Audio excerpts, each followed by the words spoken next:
Have you ever felt like no matter how much you give, it's never enough to be truly chosen? You show up, you stay, you care more than you should, and somehow, you still feel replaceable. If that feels familiar, this video might change everything for you. Because the truth is, being chosen isn't the goal. Being undeniable is. And it doesn't happen by proving yourself louder. It happens by becoming someone so rooted, so whole, that people either rise to meet you or fade away.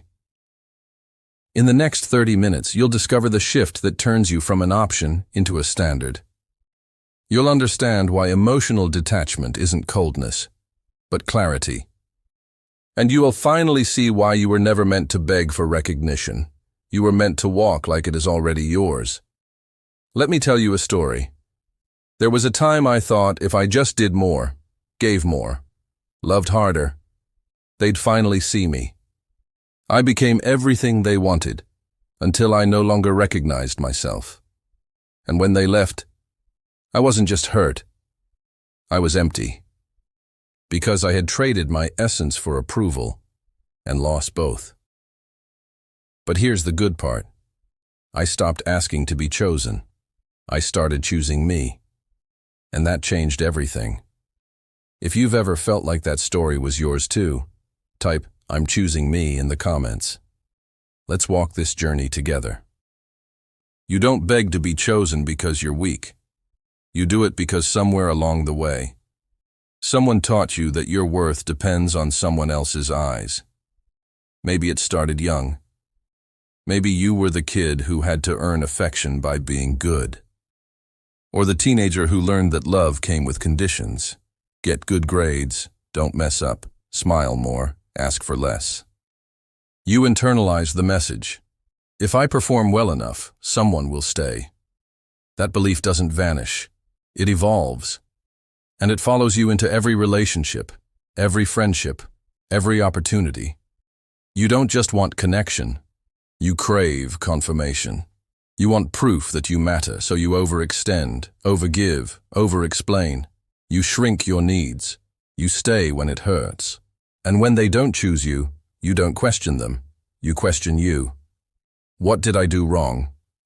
What else can I become to make them stay? Here's the truth. You're not asking to be loved. You're asking to feel safe. Because without external validation, you feel invisible. And nothing scares you more than disappearing into the background of someone else's life. But let me ask you something. Have you ever stayed somewhere longer than you should have, just to avoid the pain of not being wanted? That's not love. That's self-erasure disguised as loyalty.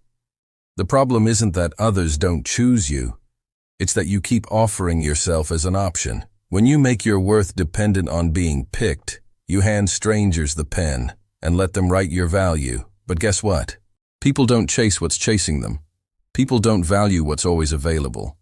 And people don't respect what doesn't respect itself. You train people with every unspoken boundary, every discounted standard, every time you say yes when your soul screams no. And the more you perform, the more invisible you become. Because they're not seeing you, they're seeing the version you shape to earn their attention. That's why it hurts so much. You lose them, but worse, you lose yourself in the process. Here's the lesson. If your love is a stage and your life is a performance, they might clap, but they won't stay. Because applause fades, presence doesn't. So today, ask yourself, if you stopped performing, who would still be in the room? Who would still choose you? Not because you entertained them, but because they truly saw you. Let that answer guide your next chapter. You're not here to be chosen. You're here to be true. If any of this hit home, comment, "No more auditions." I want to know who's done performing for love. You keep waiting for someone to say it. You're enough. You matter. I see you. But every time they don't, you spiral. Because you thought if you gave more, they'd finally say it back. That's the lie. The myth of validation. That if someone else says you're worthy, you'll finally believe it. But here's the secret no one tells you. If you don't already feel it, their words won't land. Their praise will bounce off the wall of your disbelief. their love will feel suspicious. And their silence, it will feel like rejection on fire. Why? Because validation isn't nourishment when your self-worth is starving. It's a sugar rush. You feel high when they notice you, but crash the moment they don't reply, don't react, don't return. You're not addicted to people. You're addicted to proof. You say you want love, but what you really want is confirmation that you're not invisible, that you exist, that you're enough as you are. But here's the truth that stings. If your worth can be given, it can be taken. If your light shines only when someone else claps, you'll live in darkness every time they turn away. That's not love. That's dependency wearing perfume. So many people live like this, waiting to be validated, smiling through pain, overgiving, performing, just to hear, "You matter." But what if you said it first? What if instead of waiting to be chosen, you chose yourself so loudly that their approval became irrelevant? What if you woke up one day and decided, "I am no longer outsourcing my self-worth"? You'd move differently. You'd stop negotiating with inconsistency. You'd stop letting half love feel like enough. Because once you own your value, you stop begging for it. Validation is a beautiful thing, but it should be a bonus, not a lifeline. It should mirror what you already know, not fill a hole you keep digging deeper with every unanswered text. So next time you find yourself chasing approval, pause. Ask yourself, what part of me still believes I'm not enough without applause? Heal that part, not by proving more, but by sitting still and saying, even if they never see me, I see me. And that's enough. If this made you think differently, share the line that hit you the hardest in the comments. Let's break this myth together. You don't need to say a word to teach someone how to treat you. Your silence already did. Your patterns already spoke. Every time you stayed when disrespected. Every time you laughed it off when hurt. Every time you gave more after receiving less. You trained them. You taught them you'd tolerate crumbs. You showed them your time isn't sacred. You proved your heart could be handled without care. And they listened. People learn from patterns, not promises. You can say, I deserve better all you want, but if your actions scream, I'll settle, they'll hear that louder. The truth is brutal. You don't get what you desire. You get what you normalize. So, when you keep allowing inconsistent effort, flaky love, half-hearted connection, you're not being kind, you're being complicit. You're co-signing your own undervaluation, and it hurts because you know better.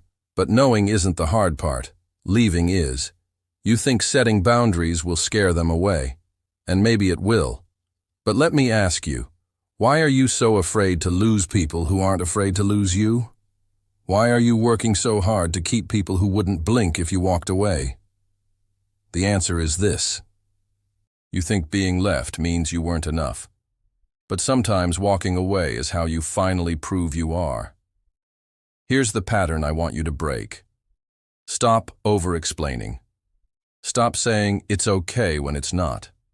Stop being the bigger person just to avoid discomfort. Because every time you do, your soul pays the price. You want people to value you? Start acting like someone who's valuable. Protect your time like it's gold. Protect your heart like it's sacred. Protect your peace like it's rare, because it is. You don't have to raise your voice to raise your standard. You don't need to be cruel to be clear. You just need to stop giving front row access to people who only clap when it's convenient. Here's a simple truth.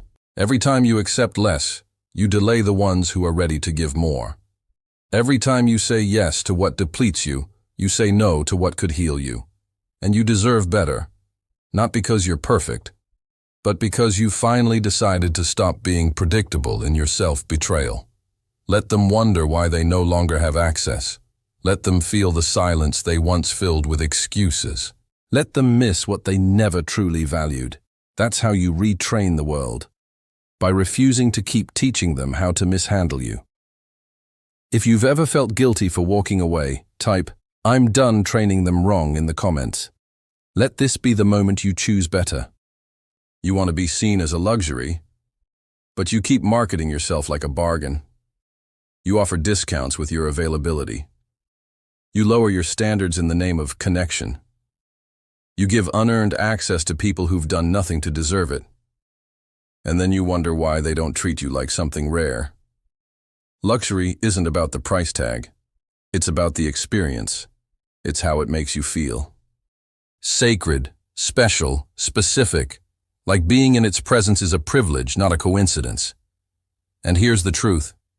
People don't chase luxury because it's loud. They chase it because it's scarce. It doesn't shout. It doesn't explain. It doesn't beg to be noticed. It simply exists. And because of that, people rise to meet it, or they walk away. Either way, the luxury stays intact. You want that kind of energy? Then stop offering yourself like clearance. Stop apologizing for your standards. Stop adjusting your truth to become more palatable. Luxury doesn't dilute itself for comfort. It elevates the space it's in. That's who you become when you stop bending to be accepted. You become the one who sets the tone. Not because you're better than others, but because you've done the work others avoid. That calm they notice in you, it's paid for. That silence, it's earned. That presence, it's the result of healing, boundaries, and deep self-trust. Luxury is rare because most people are too busy trying to be liked by everyone and forget how to be true to themselves. But when you choose stillness over performance, depth over attention, substance over aesthetics, you shift the way rooms respond to you. Suddenly, you're not convenient. You're memorable. Not because you tried to be, but because your energy did the talking. So how do you become the luxury? You become unavailable to what dishonors you. You become selective with what gets your time, your heart, your energy. You become so anchored in your value that people either meet you at your standard or miss the opportunity. And you're okay with both, because that's the power of someone who no longer needs to be chosen. They've already chosen themselves. If you're ready to shift from chasing to choosing, comment, "Luxury is who I am." Let's rewrite the narrative together. They said you've changed. You're colder now. Harder to read. Not like before.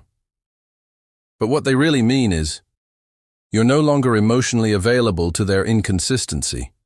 You're no longer collapsing into every feeling. You've stopped letting other people's chaos define your center. And that's not coldness, that's clarity. Emotional detachment isn't apathy. It's not shutting down. It's not pretending you don't feel. It's choosing how you feel and when you respond. It's saying, I can love deeply without losing myself. It's holding space for others without shrinking in the process. It's feeling everything, but not reacting to everything. That's not cold. That's discipline. The world is full of overreactors, over-explainers, emotional shapeshifters trying to be liked. But when someone walks in with calm, quiet rootedness, everything shifts. Because presence speaks louder than performance. You want to be unforgettable? Then stop making your emotions public property. Stop offering every trigger a reaction. Stop letting silence feel like abandonment and conflict feel like rejection. You don't need to chase. You don't need to prove. You don't need to flinch every time someone pulls away. That's not love. That's addiction. True emotional detachment is power. Because when your self-worth isn't hanging on their next text, their next word, their next validation, you become untouchable. You don't lose your center. You don't become predictable. And they feel it. They feel the shift when they can't bait you. They feel the distance when their chaos no longer moves you. They feel the loss of control, and it terrifies them. Because emotional detachment forces people to meet you differently. With respect, with intention, with effort. And those who can't handle that? Let them call you cold. Let them walk. Because those who truly see you, they'll see the warmth underneath. The fire you don't throw around. The loyalty you give selectively. The love that's deep, not desperate. So the next time someone accuses you of being too distant, ask yourself, is it distance or is it discernment? Because you're not here to be consumed. You're here to be experienced, and only by those who've earned it. If you're choosing peace over chaos, comment, My calm is my power. Let's shift from reactive to rooted, together. They always notice the loud ones first. The biggest laugh, the brightest smile, the one who always has something to say. But over time, it's not the noise they remember. It's the one who walked in quietly and shifted the entire room. There's a kind of power that doesn't announce itself. It doesn't dance for attention. It doesn't audition for belonging. It simply is. That's the quiet power. It's in the way you listen more than you speak, the way you hold eye contact without flinching, the way your silence feels like it has weight. You see, most people perform. They rehearse their tone, they curate their smiles, they manufacture charisma. But presence? Presence can't be faked. It's not what you wear. It's not how loud you laugh. It's the energy that enters the room before you do, and stays long after you leave. And it's rare, because presence requires depth, and depth requires stillness. Stillness demands inner work, and most people would rather perform than heal. But when you do the work, when you face your shadows, your silence, your insecurities, you stop needing the spotlight. You become the light. People lean in, not because you ask them to, but because your calm is magnetic. You say less, but it lands deeper. You show up less often, but you're remembered longer. Because unlike noise, presence lingers. So how do you build it? By grounding yourself when you want to react. By staying rooted when others sway. By being still when the world begs for speed. By knowing exactly who you are, without needing confirmation. You don't have to chase relevance. You just need to own your reality. Stop worrying about being visible. Start cultivating substance, because people will forget what you wore. They'll forget what you said, but they will never forget how your energy made them feel, especially when it came from a place of quiet certainty. If you're ready to stop performing and start being, comment, "My presence speaks first." Let's honor the power that doesn't need to shout. You keep wondering why people don't respect you, why they cancel last minute, why they ghost then reappear, why they only reach out when it's convenient. But the real question is, what have you taught them about your access? Boundaries aren't walls. They're clarity. They're declarations that say, "This is where I end and where you begin." And if you don't draw that line, they'll walk through you like an open hallway. Because here's the uncomfortable truth. People don't respect what you don't protect. You let the phone calls slide. You forgave the disappearing acts. You kept showing up when they didn't. You taught them that your energy is free, but it's not. Your time, precious. Your space, sacred. Your heart, not public property. And yet, you gave it away like it cost nothing, because you thought being easygoing would make you lovable. It doesn't. It makes you forgettable. People don't cherish what they didn't have to earn. They don't value what they had on demand. So what do? You set the standard. You stop saying, "It's okay," when it's not. You stop replying instantly to those who treat you like an afterthought. You stop apologizing for expecting effort, presence, reciprocity. Because boundaries aren't about control, they're about communication. They say, "I'm not punishing you, I'm protecting me." And yes, some people will leave, not because you were too much, but because you refuse to be too little anymore. Let them, because when you raise your standard, the wrong ones fall away, and the right ones rise. Those who love your softness, but respect your steel. Those who understand that access to you is not a right, it's a privilege. So from now on, let your boundaries speak before your feelings do. Let your standards filter before your hope gets involved. Because you don't need more chances. You need clearer lines. And the people who matter, they'll meet you there. If you're done apologizing for having boundaries, comment, "I am the standard." It's time the world caught up to your worth. You've spent your whole life waiting to be seen, to be picked, to be wanted. You shapeshifted. You softened your truth. You bent your spine just to fit inside their version of enough. But here's the truth they never told you. You were never here to be chosen. You were here to choose. And the moment you understand that, your entire life changes. Because everything they taught you about love was performance. Be agreeable. Be pretty. Be patient. Be less. And maybe, just maybe, they'll love you. But that's not love. That's strategy. And love doesn't require you to disappear to be received. When you live for approval, you abandon yourself one yes at a time. Until one day, there's nothing left but a version of you that feels loved but not seen. You think the applause means you're enough. But you don't realize you're being clapped for, not as you, but as the character you became. And the longer you wear the mask, the more they fall in love with the mask, and the more alone you feel behind it. So let me say this as clearly as I can. You don't need to be chosen to matter. You already do. Your worth doesn't rise when they notice you. It doesn't fall when they don't. It's not dependent on their recognition. It's anchored in your remembrance. You forgot. That's all. You forgot that you don't have to wait for someone to say you're enough. You forgot that your power isn't in being liked. It's in being real. You forgot that love, the kind that stays, only finds you when you stop performing. So how do you return? You stop auditioning. You stop pleasing. You stop asking for permission to be whole. You walk differently. You speak like your words carry weight. You sit in silence and let your presence do the talking. Because when you stop trying to be chosen, something magical happens. They start noticing what they missed. But more importantly, you stop missing yourself. You reclaim the energy you gave away too easily. You realign with the version of you that never needed approval to be powerful. And in that moment, you don't just feel free, you are.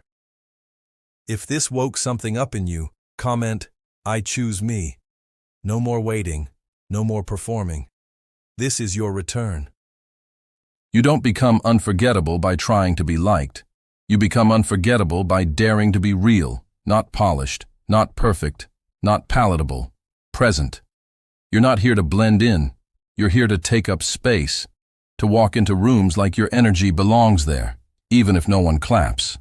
Because here's the truth, no one says out loud, the most unforgettable people aren't the ones who shine the brightest. They're the ones who stayed whole in a world that asked them to split apart. They're the ones who walked away instead of shrinking, who said no when it would have been easier to say yes, who chose solitude over selling out. And that's power, not because it's loud, but because it's rooted. You don't become unforgettable by being everywhere. You become unforgettable by being undeniably you. The version of you that doesn't over-explain, doesn't chase, doesn't dilute. The one who holds eye contact and doesn't flinch. Who speaks with intention and sits in silence like it's strength, not punishment. Who walks away not to punish, but to protect peace. You are unforgettable the moment you realize your energy isn't meant for everyone. It's meant for the few who see, without needing to be convinced. So stop trying to be remembered by the masses. Start being felt by the right ones. And here's the best part. When you stop performing, when you drop the act, when you choose wholeness over applause, you don't just become unforgettable to them. You become unforgettable to yourself, because for the first time in a long time, you didn't leave you behind just to belong. You stood, you stayed, you chose you. And that's the kind of memory that doesn't fade. If this series helped you remember your worth, drop "I am unforgettable" in the comments. And don't just say it, live like it.